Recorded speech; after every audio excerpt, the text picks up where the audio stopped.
Bonjour à tous, je suis ravie de vous retrouver pour cette fabuleuse semaine qu'on va entamer, semaine du 21 au 27 août.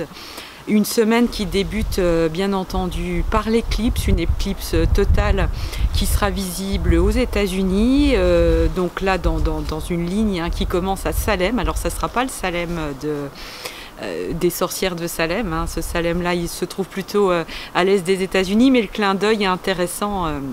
Voilà, parce que ce nom-là n'est pas anodin et nous parle aussi de vieilles mémoires à libérer en lien en particulier avec le féminin. Mais voilà, on va aller s'attarder sur cette éclipse, qui est une éclipse de soleil, qui est une éclipse de nouvelle lune en fait. Donc la nouvelle lune démarre là, le 21 août, et je vous montre le thème voilà, de cette nouvelle lune. On va avoir un grand trigone de feu.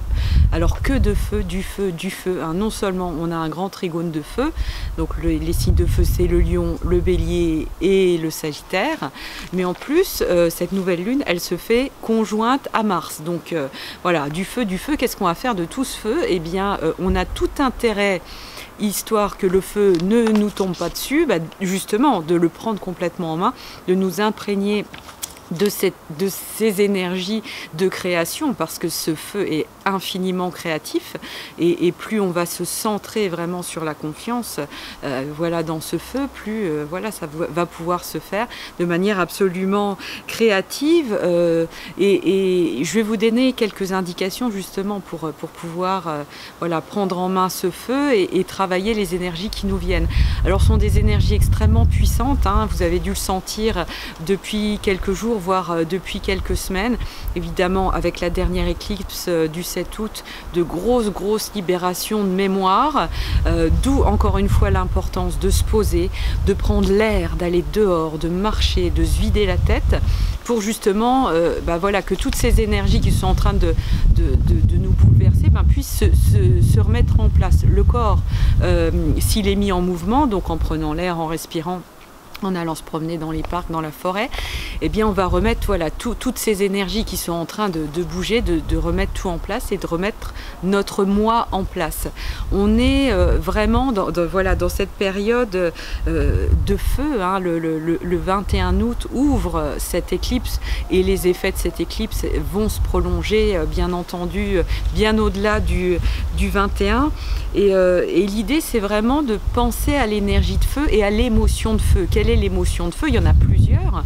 Il y a l'énergie de colère. L'énergie de colère, moi c'est une énergie que j'aime à réhabiliter parce que c'est une énergie tout simplement sur laquelle il faut cesser de faire porter un jugement, mais tout simplement de comprendre comment on l'utilise. L'énergie de colère, elle n'est pas là pour que notre ego prenne appui dessus et détruise tout autour de nous et répande la haine et la destruction. Mais au contraire, la colère, elle est là pour nous donner une information. Donc c'est important de s'autoriser à la ressentir. Pour autant, eh bien, on ne fait pas évidemment n'importe quoi avec. On va prendre en œuvre, prendre en compte et en prise de conscience cette information quand on ressent une colère. Et donc on va pouvoir eh bien, corriger. S'il y a une colère, c'est qu'il y a quelque chose à corriger. Comment on va corriger? Eh bien, par notre communication, par des actes qu'on va mettre en œuvre en se centrant toujours sur le cœur, c'est-à-dire en sortant de cette espèce de trame de manipulation où les uns les autres on va se mettre en colère et en gna gna gna les uns contre les autres. Ça c'était une espèce de trame dans laquelle on est dans une forme d'emprise collective et cette trame-là, il s'agit de s'en extraire en utilisant justement ce sentiment de colère. Pas n'importe comment. La colère utilisée comme ça, comme une information, bien ça donne énormément d'énergie et de l'énergie créative. Cette éclipse, elle se fait dans le lion, elle nous ramène à notre énergie créative lion, à qui on est et comment on va réaliser cet être merveilleux que nous sommes chacun. Alors moi c'est vrai que parfois ça peut être mal compris, donc je réexplique. J'estime, je pense être une personne absolument merveilleuse. C'est pas du tout égocentrique de dire ça, parce que j'accorde exactement le même merveilleux à chaque personne qui m'entoure. Donc c'est vraiment s'autoriser à sortir d'une fausse humilité. Ça dépend, l'humilité c'est encore une fois un mot qu'il s'agit d'utiliser correctement. Et voilà aussi le côté je suis très fière de moi, je suis quelqu'un de fantastique, c'est pareil. Il s'agit de l'utiliser correctement et de voir à quel moment cette lumière qu'on s'accorde à soi, finalement on l'accorde aussi aux autres. Il n'y a que comme ça que ça peut marcher, sinon effectivement on est égocentrique et complètement replié sur notre nombril et forcément pas dans le juste et pas dans cette idée de la fleur de vie. Donc voilà, éclipse qui se passe dans le lion, qui nous permet d'activer à partir du moment où on va ressentir une colère. Mars est là dans cette éclipse, utiliser l'information pour créer quelque chose qui n'a jamais encore eu lieu, qui n'a jamais encore été exprimé, une manière de faire peut-être qui est complètement nouvelle, mais qui sera dans cette expression de j'harmonise. Je remets un petit peu le thème de la nouvelle lune, qui est extrêmement intéressant. Non seulement c'est une éclipse, mais on a des alignements planétaires absolument fabuleux. On a donc ce grand trigone de feu, et ce grand trigone de feu, c'est pas fini, il va pointer sur Jupiter pour former un magnifique cerf-volant. Donc, qu'est-ce qu'on peut faire aboutir? Comment on peut activer encore plus ce trigone de feu? Jupiter en balance, en étendant notre aura d'harmonisation. Le but de tout ça, c'est vraiment d'harmoniser notre sens de vie collectif. Comment est-ce qu'on vit ensemble? Comment est-ce qu'on vit ensemble en équilibrant, en amenant du beau et en nous aimant toujours plus dans nos différences. D'ailleurs, le trigone de feu, dans le trigone de feu, il y a Saturne qui est pris. Saturne, il est en Sagittaire et évidemment, il travaille énormément et on travaille énormément le sens du religieux et finalement le sens du religuéré, c'est-à-dire qu'est-ce qui nous relie, et non plus le religieux en tant que dogme qui finalement va créer des séparations et des scissions entre les peuples, entre les gens. Au contraire, l'idée de religion, en tout cas dans l'essence du mot, c'est la reliance.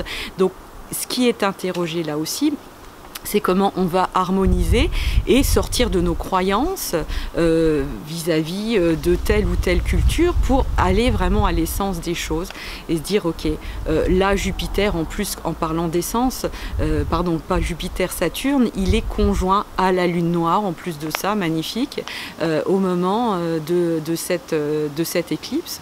Et donc voilà, Saturne avec cette conjonction à la lune noire, qu'est-ce qu'il nous dit? Eh bien il nous dit il y a une recherche d'absolue reliance. Non pas là on va lire un bouquin puis on va dire voilà il faut faire comme ça, mais comment on donne du sens à la reliance et comment justement la reliance elle est belle uniquement si on arrive à relier des choses absolument différentes, parce que sinon c'est facile, et ça n'a pas vraiment, il n'y a pas vraiment d'honneur à relier des choses semblables. Mais là on va pouvoir réaliser l'alchimie, c'est quand on va réussir à nous relier dans nos différences. Et donc voilà, cette nouvelle lune, elle est absolument fabuleuse. Cette éclipse, on peut la subir, on peut la vivre en disant voilà, le monde va mal, etc. Donc là, ça, je vois pas vraiment l'intérêt. Par contre aussi, ce qu'on va pouvoir faire, c'est la vivre dans la création. C'est le mot du moment, création, harmonie. Je prends l'information de ma colère et je crée à partir de ça. Et puis, surtout aussi, ça c'est une grande information que je tiens à vous donner ici, c'est l'idée du défaire les choses. Il y a des choses qui doivent être défaites, il y a des choses qui doivent partir, et quand ça se fait en lien avec la lumière, c'est finalement uniquement ce qui doit partir et ce qui est juste qui doit se défaire finalement, qui part. Il n'y a pas de trucs de vivant ou de choses belles qui partent. Donc c'est là où on va pouvoir se centrer complètement sur laisser partir un certain nombre de choses. Il y a des choses qui doivent partir, et ce qui est fantastique, c'est quand ça se fait dans le divin, finalement, il y a une expression qui dit jeter le bébé avec l'eau du bain, ce qui veut dire voilà, on défait tout, on fait table rase et finalement on se prive des bonnes choses. Dans un défaire divin, on ne va pas jeter le bébé avec l'eau du bain, on va avoir ce tact et cette précision de jeter uniquement l'eau, évidemment de garder le bébé, ce qui est quand même le plus important, et de ne pas tout mélanger, de ne pas tout confondre. Et cette lucidité, elle est importante à avoir et souvent on la perd quand on est en colère. Être en colère, être pris par la colère, c'est quelque chose qui nous fait perdre notre lucidité et qui finalement nous fait bien souvent faire partir le bébé avec l'eau du bain. Donc ça, c'est une image importante.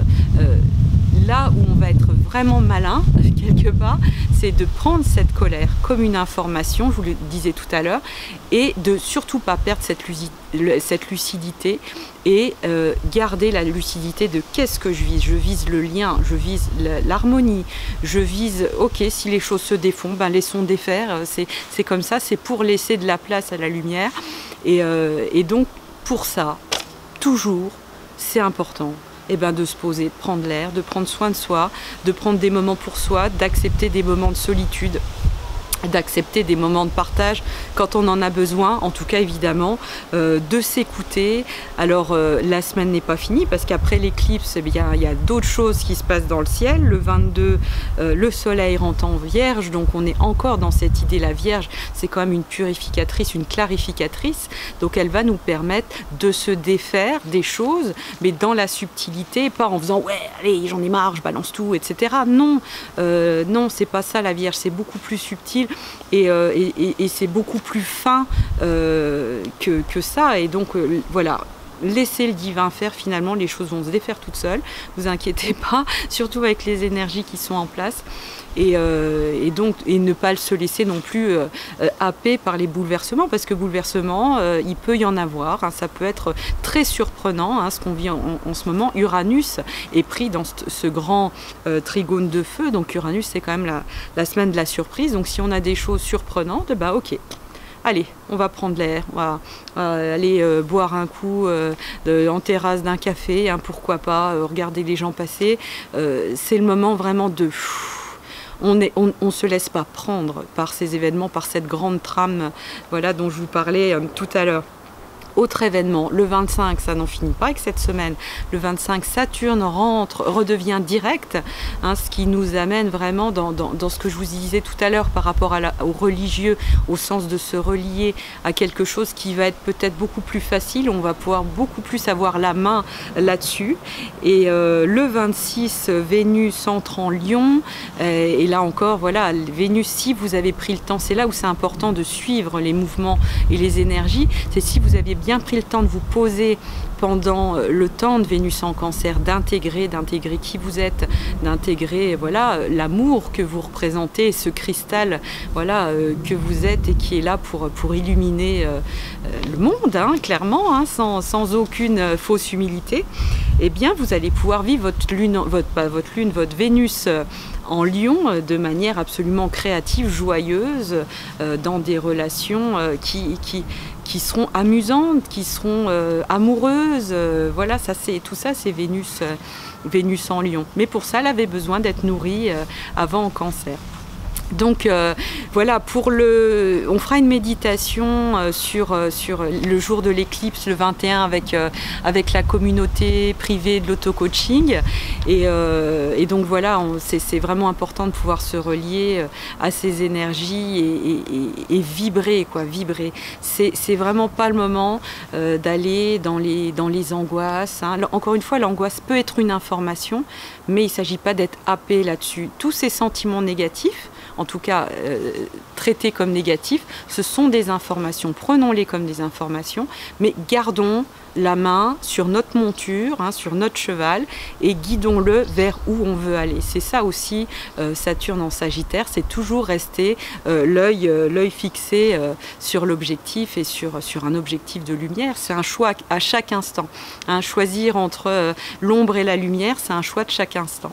Et voilà, il s'agit de rester bien centré et bien connecté à ce qu'on veut tout simplement, et oser croire que c'est possible, parce que c'est possible. Moi je le vis tous les jours, donc voilà, et ça n'a pas toujours été le cas, donc c'est possible pour tout le monde. Voilà, bah écoutez, je vous embrasse, je vous souhaite de vivre cette éclipse et cette semaine de manière fabuleuse, parce que voilà, on mérite ça, on mérite collectivement de vivre dans plus de solidarité, de fraternité, d'amour de soi, d'amour de l'autre, de créativité individuelle, hein, de pouvoir faire ce grand ce grand mix de tout ce qui peut être positif dans le monde. On a droit à tout ça. Donc pour ça, il va falloir se le créer et chacun dans nos univers, voilà, on fait grandir ça à chaque fois un peu plus et puis ça marche, voilà. Eh bien écoutez, à la semaine prochaine, je vous embrasse.